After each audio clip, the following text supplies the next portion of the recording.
Iniciamos en 3, 2, 1, acción. ¿Sí? En la transición, güey. ¿Qué onda, bandita querida? ¿Qué onda, bandita dorada? Muy buenas tardes, muy buenas noches, muy buenos días. Hey. O buenas madrugadas, depende a qué horas estén viendo esto y si son unos búhos. ¿Son como nosotros de nocturnos? Pues yo creo que sí. A las 2, 3 de la mañana viendo esto. Y sí, güey. Que ya no sabes ni qué ver, qué encontrar. Pues bueno, banda, estamos muy contentos, muy agradecidos y muy felices porque, como sabrán, justamente el día de ayer salió nuestro último episodio de la temporada. Así es. Y si se dan cuenta, hoy estamos grabando en otro lugar. Hoy desgraciadamente no pudimos grabar en nuestra locación normal porque desgraciadamente nuestro productor tiene unos problemas de salud ahí con su familia y pues bueno, hay que cuidarse, bandita, ¿sí? Ya no es tiempo de pandemia, pero hay que cuidarnos.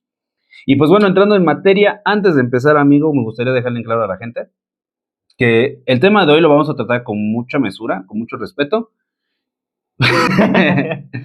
Pero, o sea, no nos vamos a meter directamente con las personas implicadas y las afectadas porque entendemos que es un tema que le duele a la nación. Es sensible y de hecho sí, se recuerda cada año este evento, digámoslo así. Sí, esta situación muy dolorosa para el país y justamente en el año que fue. Entonces, lo que sí queremos dejar en claro es que todo lo que digamos hoy es bajo nuestra responsabilidad, pero también solamente tiene el fin de entretener. Recuerden que es entretenimiento, banda, no se lo tomen ni tan en serio, ni tampoco tan a broma, porque justo lo acabamos de mencionar, es un tema sensible. Sí, entonces, amigo, si me permites, vamos a empezar con este episodio especial, nuestro último episodio especial de la primera temporada. Y lo que se viene. Sí. Y no es tu tío. Y yo con mi tío ya no sueño. Porque ya lo tengo. Ya nos casamos. No. Vamos a hablar de Tlatelolco. 2 de octubre. No se olvida. Si me permites, voy a introducírtela, la de Tlatelolco. Pero con mucho cuidado, por favor. Sí, con mucho respeto. Y ¿sí? Con mucho amor. Con mucho amor. Tlatelolco es uno de los lugares más cargados de historia y simbolismo en México. Su importancia radica en que ha sido escenario de episodios cruciales. Fue un floreciente centro comercial prehispánico, el último bastión de los mexicas, frente a los conquistadores españoles en 1521, y ya en el siglo XX el escenario de una situación de desvivimiento estudiantil en el 68. Hoy, en su Plaza de las Tres Culturas, conviven vestigios de 3 momentos que marcan la identidad nacional: el mundo indígena, la herencia colonial y la modernidad. Este espacio no solo es una plaza urbana, sino un lugar de memoria donde la historia sigue viva. Y pues bueno, con esta introducción terminamos, nos vemos. Ahí a la siguiente se cuidan. Besitos, bye. Si me ven en la calle me saludan, por favor. No me pidan fotos porque todavía no estoy dándolas. Hay más enseñas, pero de la chida, ¿no? Sí, por favor. Hay que hablar justamente de cómo es que se le denomina Tlatelolco a la Plaza de las Tres Culturas, o sea, la alcaldía de Tlatelolco, creo que si no me equivoco, y cómo es que llegamos a este punto, cómo es que fue en su inicio y cómo fue en su momento. Pues bueno, la Ciudad de México, Tlatelolco, fue fundada en 1337. ¿Tú qué hacías en esos años, güey? Nada. En esos años, tal vez estaba en alguna de mis vidas pasadas. Yo creo que sí. Ese tema de la reencarnación. Hablando de apocalipto, güey. Sí. Fue fundada Terminaba yo hablando con mucho Era Tlatelolco, en ese entonces así se le llamaba. Tlatelolco. Fue fundada por un grupo de mexicas que se separó de los Tenochtitlán. Su nombre significa montículo de tierra en náhuatl y desde el inicio adquirió un perfil propio. Mientras Tenochtitlán creció como centro político y militar, Tlatelolco se consolidó como un gran mercado de intercambio. ¿De qué? De trueque. Sí. No eran como los gringos. Sí, es una profesión muy antigua, ya sabemos a qué nos referimos, pero tampoco es para tanto. En ese momento era gratis. Sí, ahí es donde empezaba a surgir como que el tipo de moneda, vaya. Ah, el trueque, sí, el cacao. Eso sí, del trueque. Acordad que nuestro... ¿Tú qué tienes? ¿Yo qué traigo? ¿Qué quieres? ¿Y cómo vemos, va? Sí, jala, no. ¿Se arma o no se arma? Traigo 3 chivos, ¿qué me das? Te hago 2. Y uno me lo devuelves. Sí, que es el de intercambio. Sí. El tianguis de Tlatelolco llegó a ser el más grande de Mesoamérica. Según los cronistas, Diariamente lo visitaban decenas de miles de personas para comerciar productos básicos como maíz, frijol o pescado, así como artículos de lujo como jade, plumas de quetzal, oro y cacao. El orden estaba regulado por jueces, lo que muestra el alto nivel de organización que tenían. Con su, creo que se llama Macahuil. Ajá, Macahuil. Ajá. ¿Cuántas semillas hay? Son 5. No, güey. Son 8. Por 8 favor. semillas de cacao. Menos, no aceptes menos. No te sobajes. Por favor. No te subas. La rivalidad con Tenochtitlán culminó en 1473, cuando los tenochcas, bajo Azayahat, vencieron a los tlatelolcas, incorporándolos a su dominio nuevamente. Así Tlatelolco mantuvo su importancia comercial. Pues bueno, aquí tenemos una parte importante de nuestra historia. Yo creo que mucha gente no conoce la historia de Tlatelolco. O sea, vamos a enriquecernos un poquito. Sí, desde sus inicios prácticamente. Sí, les vamos a meter el enriquecimiento hasta donde desde no. Desde la puntita de la historia hasta el fondo. Hasta acá, los buenos tiempos, los tiempos contemporáneos. Hasta que griten de satisfacción, de que ya saben más. Pero bueno, vamos a hablar de la conquista y la caída de Tlatelolco. En 1521, Tlatelolco fue escenario de la última batalla de la conquista de México. 1521, año bien marcado en la historia de México. Sí, de hecho lo odiamos. Sí. Sí, por ahorita tenemos otros avances tecnológicos seguramente. Si en lugar de que nos hubieran conquistado hubieran venido a hacer sociedad, estaríamos en otro momento. Sí, y de hecho, bueno, hablando de los mexicas, o bueno, de esos tiempos, éramos una cultura, los mexicanos, muy limpia, ¿sabes? O sea... Y nos volvieron muy puercos. De hecho. Sí, váyanse. Tras meses de sitio, hambre y epidemias, el 13 de agosto cayó Cuauhtémoc Blanco. La ventaja es que no tuvo alguna contusión, porque pues ya saben, ¿no? No tiene cuello. No latigueó el asunto. El 13 de agosto cayó Cuauhtémoc, el último tatuaje mexica. Capturado. Perdón, no. Sí, no. O sea, el chido, sí, ¿no? Sí. Bueno. Capturado por Faitelson. Capturado por Hernán Cortés. Con él se consumó la derrota mexica y el inicio del dominio colonial. Ese día quedó grabado en la memoria mexicana como un símbolo de dolor, pero también de resistencia. En la Plaza de las Tres Culturas hay una inscripción que lo recuerda. No fue triunfo ni derrota, fue el doloroso nacimiento del pueblo mestizo, que es el México de hoy. Chingada madre, si nos cogieron, cabrón.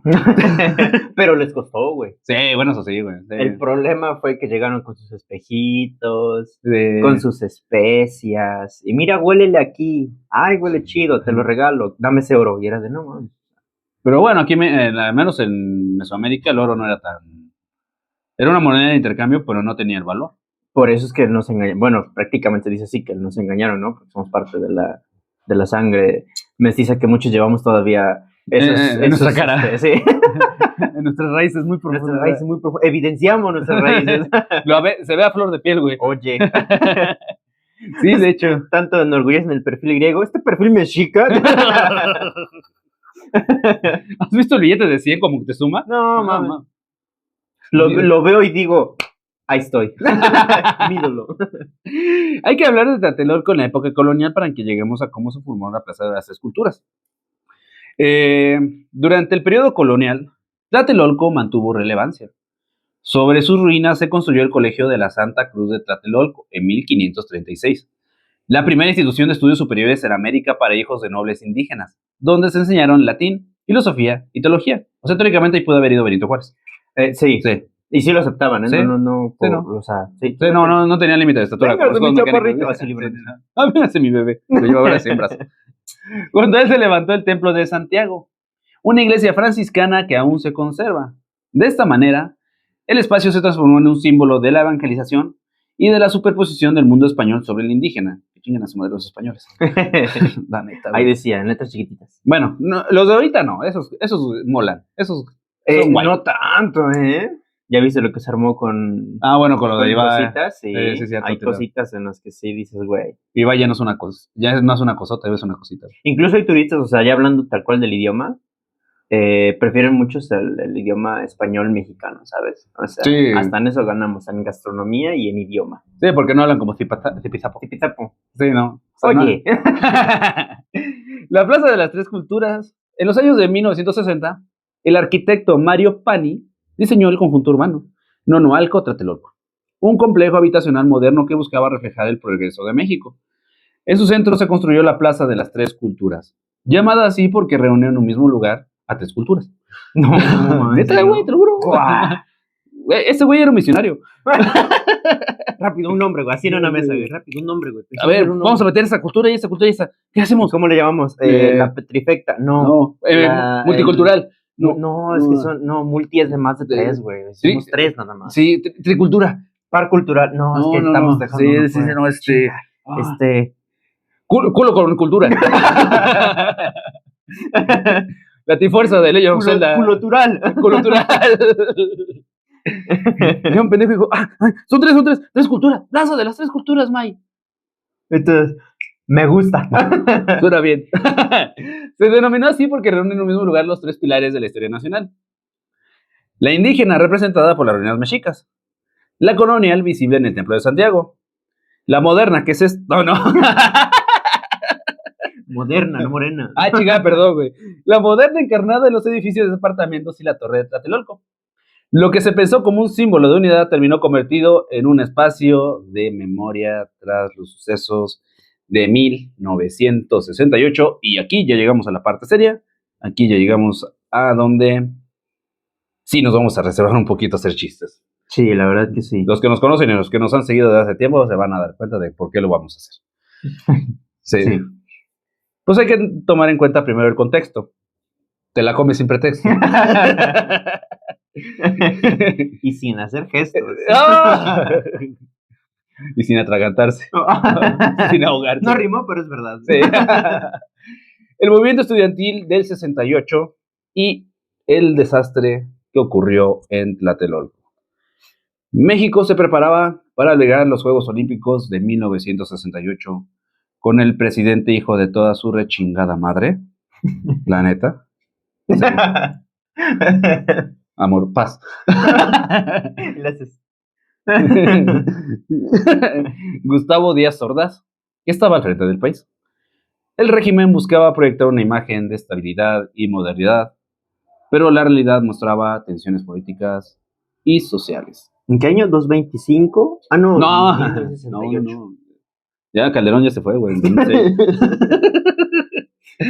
En julio de ese año, enfrentamientos entre estudiantes derivaron en un movimiento más amplio, encabezado por el Consejo Nacional de Huelga, o CNH. Este organismo, conformado por representantes de distintas universidades, articuló un pliego petitorio de 6 puntos, que exigía democracia, libertad de presos políticos y el fin de la represión que estaban sufriendo en ese entonces. El gobierno respondió de la única forma de lo que lo hacen los gobiernos, que son regimentarios, con violencia. El ejército ocupó instalaciones educativas, lo que radicalizó el movimiento. O sea, literalmente provocaron a los rebeldes. Los estudiantes son rebeldes, ¿sí o no, amigo? ¿Sí? Claro que sí. Entonces, ¿en qué cabeza le cabe a un presidente reprimir a los que sabes que son tu futuro voto? Y estando el PRI, Es que son muchas red flags porque, le estás impactando a un sector en el que, güey, naturalmente o instintivamente se lleva la rebeldía, ¿sabes? Sí. Están pasando en un proceso los jóvenes en los que no sabes ni qué rollo, pero llevas la contra a casi todo. Sí. Es algo natural. Más aparte, si es un contexto sociopolítico y empiezas a generar este tema como de una cacería, vaya. Sí, literalmente. Los empiezas a enjaular y a hacer en circulito y a empezar a llevar al centro. Pues obviamente ellos se sienten con la necesidad de, ¿qué pedo? ¿Cómo va de cómo nos va a tocar, qué vamos a hacer. ¿Se va a armar el Islam o qué onda? Sí, güey. Es obvio. De hecho, bueno, hay algunos datos curiosos por ahí que estuve yo investigando aparte, pero ahorita los platicamos. Y ahora sí llegamos al fatídico día. 2 de octubre, no se olvida, y créanme que no se olvida. No. El mitin en la Plaza de las Tres Culturas comenzó a las 5 de la tarde. Miles de estudiantes, profesores y ciudadanos escuchaban discursos desde el balcón del edificio Chihuahua. A las 6:10 p.m., una bengala verde lanzada desde un helicóptero dio una señal. El Batallón Olimpia, un grupo paramilitar infiltrado entre la multitud, identificado por guantes blancos, comenzó a disparar contra los dirigentes de estudiantiles y los asistentes. Desde los edificios circundantes, francotiradores también abrieron fuego. El ejército cerró las salidas y el caos se desató. Gritos, disparos, personas refugiándose en la iglesia de Santiago o en departamentos cercanos. La represión incluyó golpes, detenciones masivas y traslados a la cárcel de Lecumberri, que como saben, ese tema ya lo tocamos y si gustan está el episodio. También bastante historia en esa cárcel. Demasiado. Además de este suceso. De hecho, sí. Y pues bueno, eso es de manera resumida, porque realmente el impacto y lo que se vivió fue demasiado fuerte, demasiado cruel para la nación. Para la nación. Para ¿sí? la nación. Y pasar en ese año es lo mismo. Sí, o sea, sí, realmente incluso hay comentarios de que en la misma plaza se siente un ambiente, no digamos pesado, pero sí esa nostalgia, ese sentimiento de saber que fue un evento canónico prácticamente para la nación. De hecho. O sea, es algo súper marcado, súper marcado. Pero bueno, a ver, ahorita vamos a tocar un tema que yo creo que la gente se ha de preguntar. ¿Qué pasó después? Porque esto tuvo un impacto. Claro. Un impacto fuertísimo y durísimo, pero que no se vio a nivel internacional. Trató de no verse a nivel internacional. Después se supo. Sí, claro. Pero digamos que éramos como la Unión Soviética en esos años, ¿eh? Sí.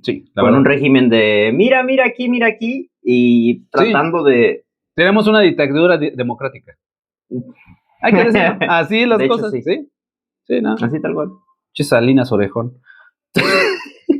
Oye, con los orejones no te metas, ¿sí? No generalices. Pero tú no estás pelón, güey. Buen punto. ¿Y sabes por qué? Porque sí tienes cabello. No. Por las raíces, güey. Ah, chingón. No las raíces de cabello, sino por las raíces. Los europeos tienen más tendencia a tener calvicie, güey. Entonces, ¿a mí qué me pasó? No sé, güey. ¿Alguna alteración, güey? Ya. A ver, mamá. ¿Qué pasó ahí? ¿Qué pasó? Los Juegos Olímpicos del 68 y su impacto en Tlatelolco. Los 19 Juegos Olímpicos se celebraron en la Ciudad de México del 12 al 27 de octubre de 1968. Fue la primera vez que un país latinoamericano organizaba el evento. Y el gobierno de Díaz Ordaz lo concibió como una oportunidad única para mostrar al mundo un México moderno, desarrollado y pacífico. Huevos, güey. La neta. Perdón, se me emputa, ¿eh? Es que sí, o sea, justo en el momento en el que estás tratando de dar una imagen que no se ha tenido en la historia. O sea, realmente nunca se ha tenido en la historia. Y luego a 10 días. Evento, sí, o sea, pasa este evento. A 10 días de que pasara, quieres contener la... Es una súper cortina de humo que a fin de cuentas terminó abriéndose. No, y que los mexicanos no estaban olvidando. No, los mexicanos no lo olvidan. No, güey. O sea, tal vez es como comentabas, tal vez a nivel internacional haya gente que diga, pues sí, el Mundial o los Olímpicos que sucedieron en México en el 68 y esto, sí.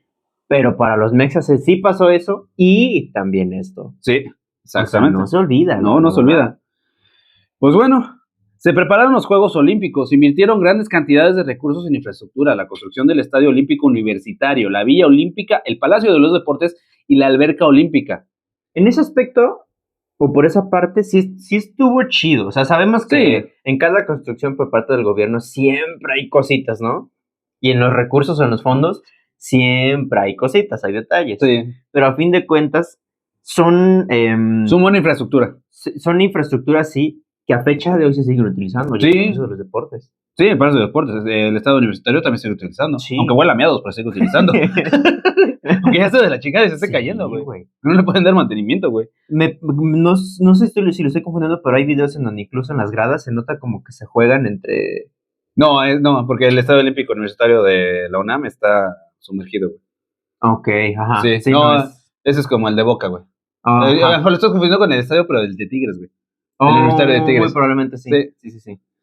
Bueno, pero igual. Sí, pero fue un avance, o sea, al final de cuentas fue un avance. Solo es de los, como que de toda la mesa de sucesos, Es de los que dices, bueno, me llevo este. ¿Por qué? Pues porque de todos Útil. es como que el que, bueno, este es rescatable. Ujú. Por Sí. esa parte, bien. También se inauguró la línea 1 del metro en septiembre del 69, símbolo de modernidad, aunque se planeó pensando en la movilidad para el evento. Digo, avance. Con el metro ya ni nos metemos. No, ya, es un caos. Porque, sí. Es un caos, pero sigue siendo funcional. Sí, aunque es un riesgo, pues realmente, o sea, es que el proyecto de simplemente una línea de metro o de varios, pues, en todo este sistema de metro subterráneo o a nivel, pues es chido porque te desplaza bien. Sí, de hecho te desplaza rápido, güey. Sí, o sea, realmente se sigue utilizando en la ciudad. E incluso hay ciudades que se están subiendo a ese tren, literalmente. ¿Al Están metro de la Ciudad de subiendo México? además de la Ciudad de México. Por ejemplo, Puebla, Monterrey, creo que también ya está teniendo sus líneas de, como este tipo de ruta. Ajá, pero Metrobús. Ajá, ajá, Metrobús y todo para ese tema. agilizar. Sí, están agilizando. Y teleférico. Eso está chido, teleférico. También. Se desplegaron campañas publicitarias internacionales que mostraban un México colorido, hospitalario y culturalmente rico. O sea, todo eso es cierto, a excepción de que teníamos un gobierno de la fregada. Ah, sí. Sí. Y mira, Sí, que veníamos de años de tener la misma dictadura, ¿sabes? Pero bueno, aquí viene justamente lo que estábamos hablando, la presión política. El gobierno estaba obsesionado con garantizar que los juegos se proyectaran como una imagen impecable, como siempre. En ese marco, cualquier protesta social era vista como un riesgo diplomático y mediático. El movimiento estudiantil que crecía desde julio del 68, fue considerado una amenaza directa para la paz olímpica. El Batallón Olimpia nació con el pretexto de vigilar la seguridad de los atletas y las instalaciones, pero en realidad se utilizó para controlar y reprimir manifestaciones. Y sí, el Batallón Olimpia, de hecho, se identificó entre la gente conocida con los guantes blancos, Sí. pero creo que también tenían en el brazo tenían amarrado un pañolete blanco. Ujú. Si no lo distinguen con los guantes, lo distinguen con el pañolete. Sí, porque iban como realmente civiles. entre todo este cúmulo de gente había distintivos, había mucha gente inocente, o que había quienes tenían malas intenciones o buenas intenciones, pero en esta sopa de gente, si lo vemos así, es imposible identificar Sí, casi. Exactamente. Por eso es que entre las patas se llevaron a gente que nada que ver, Y es que eso es un contraste doloroso. realmente sí. Demasiado, porque mira, apenas 10 días antes de la inauguración ocurrió la desgracia de Tlatelolco. El gobierno buscaba silenciar el movimiento y asegurarse de que las protestas no interfirieran con el evento. Oficialmente se minimizó el hecho, como lo hace cualquier gobierno, y la prensa fue censurada. O sea, días sordas, donde quieras que estés, cabrón. Trató de Sí, no cegar. Fíjese que chingas su madre. Así, mientras el mundo se transmitían imágenes de atletas compitiendo, en México persistía la indignación por las vidas que se perdieron ese día. Pero también, o sea, tenemos que mencionar que en los Juegos Olímpicos pues, hubo unos hechos históricos, a pesar de todo esto lo que estaba pasando. Pese a todo, los Olímpicos del 68 fueron un escenario de momentos memorables. Tommy Smith y John Carlos de Estados Unidos levantaron el puño con guantes negros en el podio en señal de protesta contra el racismo en su país. O sea, Sí, eso sí estuvo chido, ¿sabes? Sí, la neta sí. Eso estuvo de poca madre. Que también traían una historia por parte de aquel lado pesadita para esos años. Sí. Pesadita. Sí, y más estaba la persecución. con gente de afrodescendencia. Sí, había una persecución. Era una cacería de brujas, güey. Lo que aquí sucedía en el sociopolítico, allá sucedía en lo social, o sea, tal cual en lo social. Sí, en lo racial. En lo tal racial. Cual. El atleta africano Kipchoge Keino derrotó a favoritos en los 1500 metros, iniciando una era dorada del atletismo keniano. El estadounidense Bob Beamon estableció un récord histórico en salto de longitud, 8.9 metros, que duró 23 años. No, saltando 23 años. Sí, güey. Es que quedó en estratosfera, güey, después. Llegó a gravedad cero y ahí ya no tenía cómo regresar. Y estaba nadando, güey. México brilló con Felipe Calderón. No, No, él brillaba. Ah, sí, de hecho, güey. Si había un chingo de iluminación, sí. Ay. Porque se le echaba cera. México brilló con Felipe el Tibio Muñoz, quien ganó oro en natación, 200 metros de pecho. En un balance general, para el gobierno los Juegos fueron un éxito en términos de propaganda internacional. México fue visto como anfitrión capaz y vibrante. Sin embargo, para la sociedad mexicana quedaron manchados por la sangre que corrió ese día. Muchos recuerdan esta frase amarga. Mientras el mundo miraba las medallas, México enterraba a sus muertos. Es una frase fuerte, pero es muy directa y que rememora esta situación. De hecho, y es una... Esperemos que no se nos enoje don YouTube. No, yo también Pero espero que no. para la gente mexicana sabemos que esto es doloroso y es necesario decirlo muchas veces, ¿sabes? Sí, de hecho, es un tema que podríamos tocar cientos de veces y no acabaríamos nunca de discutir. No. De las razones y de lo que Y nos está llevando. o sea, la herida tal vez se sane. Falta tiempo para que se sane, pues si llega a sanar, siga la marca y siga la costrita, güey. No se nos Exactamente. olvida como sociedad. No, por eso decimos que 2 de octubre no se olvida y no lo vamos a olvidar. El número de víctimas real nunca se esclareció. El gobierno habló de 20 a 30 muertos, pero testigos, periodistas y documentos desclasificados en años recientes estiman que fueron entre 200 a 300 los fallecidos, además de cientos de heridos y desaparecidos. La versión oficial culpó a los estudiantes, pero la magnitud de la operación dejó claro que se trató de una represión planificada. ¿Por qué? Ahorita lo van a saber. Consecuencias que también tuvo. Después del 2 de octubre del 68, que se marcó un antes y un después en la historia contemporánea de México, el régimen priista mostró su rostro autoritario, el verdadero rostro del Partido Revolucionario Institucional con sus líderes de hace varios años. Y que hasta nos dejan tela de juicios y siguen vigentes, ¿sabes? Ya, muchas ideologías no se pierden. El poder es poder, al final de cuentas. De hecho.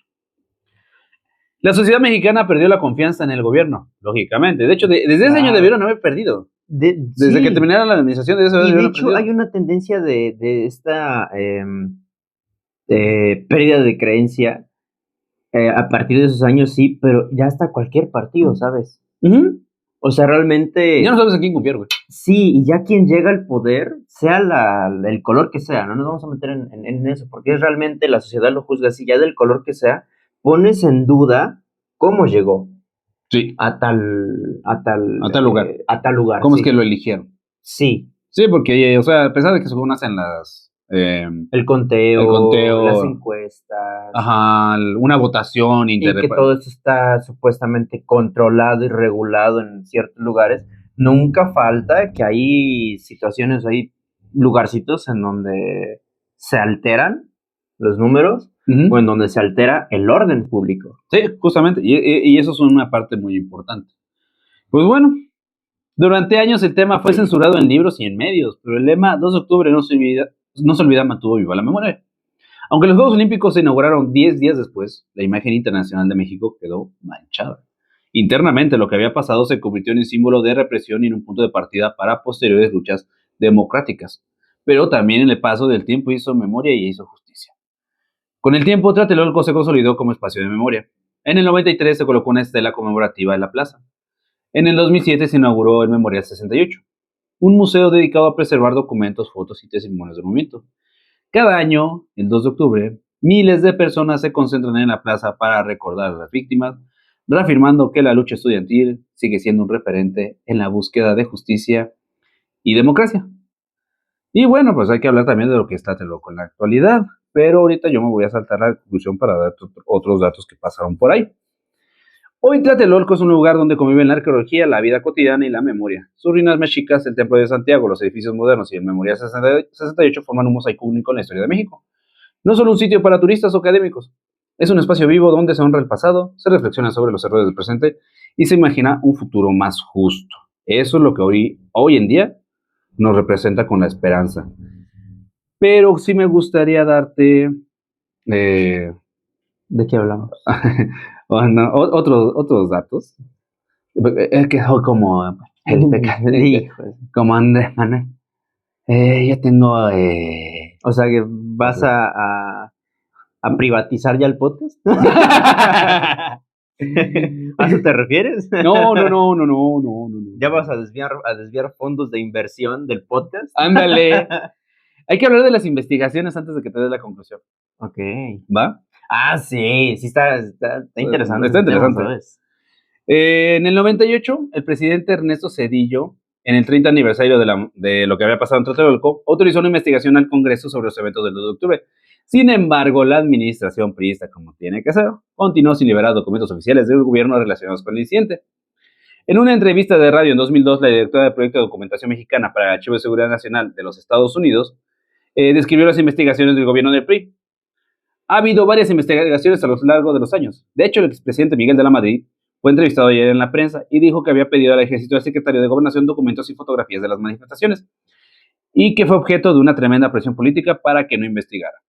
Cuando continuó la presión, el ejército y la Secretaría de Gobernación, Ministerio del Interior, afirmaron que sus archivos estaban desordenados y que no tenían nada. ¿Cómo así? ¿Los priistas? No tenemos nada contra los que sean... se lo comieron los gatos. Sí, sinceramente. No, dice mi mamá que no está. Ándale. Sí, güey. Sí, güey, no. No tengo el archivo aquí. Está vacío el papeleo. No llenaste su formulario. Madrid. Madrid. Madrid. Pero bueno, ya llegó el Santo Salvador que lo pudo hacer. Con la transición de poder del PRI al PAN, Vicente Foster. Vicente Fox. Se convirtió en héroe, se puso la capa de Superman e intentó resolver la cuestión de quién había orquestado la masacre, quién era el director de la orquesta. Todos lo sabemos. Sí. Bueno, al menos Sí. en la gente mexa lo sabe. Sí, era Satanás. el perrito de malo. el perrito de la bruja del 71. Ándale. El presidente Fox ordenó la liberación de documentos previamente clasificados relacionados con la masacre de ese año. Los documentos revelaron que la síntesis de Poniatowska de los eventos de la noche de octubre fue precisa, como descubrió Kate Doyle. Miles de estudiantes se reunieron en la plaza y la versión del gobierno es que los estudiantes abrieron fuego. Bueno, ahora hay pruebas bastante claras de que había una unidad llamada Batallón Olimpia, que estaba formada por fuerzas especiales de la Guardia Presidencial, que abrieron fuego desde los edificios que rodeaban la plaza, y eso fue lo que provocó los sucesos posteriores. En 2006, el expresidente Echeverría Álvarez fue arrestado por cargos de genocidio. Sin embargo, en 2009, después de un complicado proceso de apelación, los cargos fueron desestimados. El periódico mexicano de News México informó que un tribunal de tres jueces de circuito dictaminó que no había pruebas suficientes para vincular a Echeverría con la represión violenta de cientos de estudiantes que protestaban el 2 de octubre del 68. En octubre de 2013, el papel del gobierno de los Estados Unidos en la masacre se dio a conocer cuando el Archivo de Seguridad Nacional de la Universidad George Washington publicó una serie de registros de la CIA, el Pentágono, el Departamento de Estado, el FBI y hasta la Casa Blanca, que fueron puestos en libertad en respuestas a las solicitudes de la Freedom of Information. Los documentos detallan que para responder a las preocupaciones del gobierno mexicano sobre la seguridad de los Juegos Olímpicos, el Pentágono envió radios militares, armas, municiones y material de control de disturbios a México antes y durante la crisis. La estación de la CIA en Ciudad de México produjo informes casi diarios sobre los desarrollos dentro de la comunidad universitaria. Y el gobierno mexicano de julio a octubre, 6 días antes de la masacre en Tlatelolco, tanto Echeverría como el jefe de Seguridad Federal, Fernando Gutiérrez Barrios, dijeron a la CIA que la situación estará bajo control completo en breve. El gobierno de Díaz Ordaz arregló que el líder estudiantil Sócrates Campos Lemus acusara a políticos disidentes del PRI, como Carlos Madrazo, de financiero que estaba en el movimiento estudiantil. Entonces, creo que ya tenemos muy en claro cómo quedó esta historia, ¿no? Que fue muy bien planeado, güey. Sí, yo ya sabía que había... Yo la hice. No, sino que había gente vestida de civil, ¿Sí? que realmente no era civil. Exactamente. Y eso es lo que nos denota... Y hasta cierto punto algunas personas lo identifican como un plan bastante estructurado. demasiado estructurado. O sea, bastante bien pensado en cuanto a estrategias en eventos bélicos, si así lo ponemos. Sí, tenías a gente que de manera criminal, de manera estratégica, podía hacer lo que quisiera con unos estudiantes que no tenían nada que ver. Y esa es la realidad de esta historia y es lo que vivimos a diario en México. Desgraciadamente lo que vivimos a diario. Desafortunadamente, sí. Desafortunadamente porque pasa en todos los niveles de gobierno, pasa en todos los niveles de criminalidad que puedan existir en nuestro país. Eso sí, en diferente medida, pero en sí, diferente proporción, pero es algo que va a existir. Y muy seguramente en otros países están igual. Solo que suceden estas cositas como los olímpicos, que son, mira aquí, no hagas esto. Es como una coartada de magos, ¿sabes? Como en Brasil, cuando fue el Mundial de 2014. Lo mismo. Que estaban en protesta contra la presidenta, llegó el Mundial, y todo se desvió el foco ahí, y la gente ignoró todas las noticias que había sobre el Brasil. ¿Por qué? Sí. Porque estaba el foco en el Mundial. Así es. Si me permites te doy la conclusión. Tlatelolco es un espejo de México. Fue centro de comercio y vida indígena, escenario de la derrota mexicana en 1521 y símbolo del dolor y la represión en el 68. En él se cruzan la grandeza, la violencia y la esperanza. Más que un barrio o una plaza, Tlatelolco es un recordatorio de que la historia no se olvida. Es memoria viva, interplacada de generación para mantener la lucha por justicia y libertad. Y pues bueno, con esto concluimos el tema de la trágica y dolorosa historia de México del 2 de octubre de 1968. Creo que en esta ocasión no podemos minimizar el tema. Digo, la neta, le mentamos la madre a los que tenemos que mentársela. Porque, sí, claro. La verdad. No tienen salvación, la verdad. Sí, no, o sea, y ojalá, como lo dicta la historia, el karma les llegue o les haya llegado en su momento. Sí, sí, o sea, de eso no cabe duda. Y ojalá les quepa a ellos. Completa. Sí. Ojalá y no, para que duela. Ojalá se les atore. Pues bueno, amigos, sé que generalmente nos despedimos dándoles un bye, pero me gustaría que nos despidiéramos con una frase de una canción que hizo Panteón Rococó en 1999, con referencia a este suceso. 9 años antes de que terminemos con la frase, me gustaría agregar que si quieren ver un poquito con esta historia o revivirla cinematográficamente con un poco más de producción, pueden buscar la película que se llama Rojo Amanecer, que justo salió en 1990, producida por Jorge Fons, dirigida por Jorge Fons, y tiene como protagonistas a Héctor Bonilla, María Rojo y los hermanos Vigil, que son Bruno y Demián. Entonces, si quieren también retroalimentar, porque obviamente unos 40, 50 minutos no nos van a servir para realmente impactar con imágenes el sentimiento que tiene la nación, pues ahí pueden incluso ver, porque realmente esta película fue hasta criticada por hasta cierto punto la crudeza con lo que lo dice, porque habla no, fue hasta censurada. Sí, de hecho fue censurada. Habla tal cual, evidenciando lo que sucedió, lo que realmente sucedió y cositas que se han encontrado, datos que intentaron ocultar. Y que el gobierno mexicano trató de mantener por mucho tiempo, mejor dicho, el régimen priista trató de mantener mucho tiempo oculto. Por ello, si siguieran ahorita, no hubieran salido nunca, y no se hubiera abierto esa investigación. De hecho. Seguiríamos en el velo de lo que pudo haber pasado y de todos los datos. Sí, en un limbo de información en la que no sabes qué es realmente cierto y qué es lo que te están dando o alterando números. Exactamente. Entonces, pues bueno, la canción, por si la quieren escuchar, se llama Nada Pasó, de Panteón Rococó, estrenado en su álbum, ¿cómo se llama? A la Izquierda de la Tierra. Es un álbum totalmente izquierdista, demasiado izquierdista, y me gustaría terminarlo con esto. Solo una bala lo ha alcanzado, le destrozó el corazón. Tantas historias que se han contado, de todas no se enteró. Al otro día no se habló nada. Todo el mundo cayó, pistola en mano y una metralla, y aquí nada pasó. Pobre de él, pobre de ella. La bala lo separó, y ahora él vive feliz en una estrella donde no hay represión. Bandita, nos estamos viendo y esperen nuestro primer episodio de la primera temporada. Un placer. Digo, nuestra segunda temporada, perdón. Esperen nuestra segunda temporada del primer episodio. Va. Cuídense, bandita, y recuerden, hoy es un día de memoria para todos.